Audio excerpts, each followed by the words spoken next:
600 BC में महर्षि द्वारा लिखी गई एक किताब जिसे नाम दिया गया वैमानिक शास्त्र, जिसका पहला इंग्लिश वर्जन 1973 में J.R. जॉयसर, जो कि एक संस्कृत रिसर्चर थे, उनके द्वारा पब्लिश किया गया। 200 BC में इस किताब में एविएशन के बारे में ऐसी बातें बताई गई है जिस पे शायद ही कोई यकीन करे। इस किताब में विमानस को यानी हवाई जहाज को कैसे बनाते हैं, उनको बनाने के लिए लगने वाला मटेरियल कैसा होना चाहिए, एरोडायनामिक डिजाइन्स के बारे में, उन्हें कैसे फ्लाई किया जाता है और जो उन विमानस को फ्लाई करेंगे उनका खाना पीना और रहना कैसा होना चाहिए, इसके बारे में बताया गया है। दोस्तों, अगर आपने भगवत पुराण सुनी होगी तो उसमें जब सतयुग में भगवान विष्णु जब मत्स्य अवतार लेके सप्तऋषि को बचाते हैं, वो तस्वीर और वैमानिक शास्त्र में दी गई शकुना विमान की तस्वीर लगभग सिमिलर दिखती है।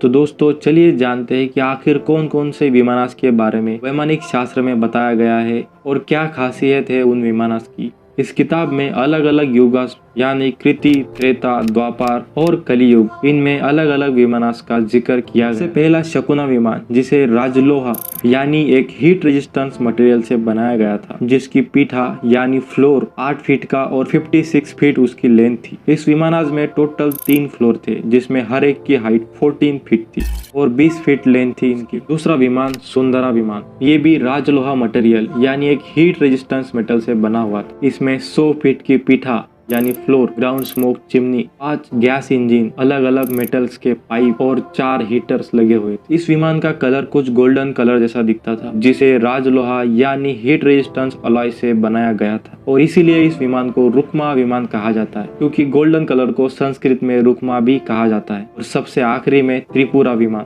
कहा जाता है कि इस विमान में 3 कवर लगाए गए हैं, जिसकी वजह से ये विमान पानी के ऊपर, पानी के अंदर और हवा में भी फ्लाई कर सकता था और इसीलिए इस विमान का नाम त्रिपुरा रखा गया।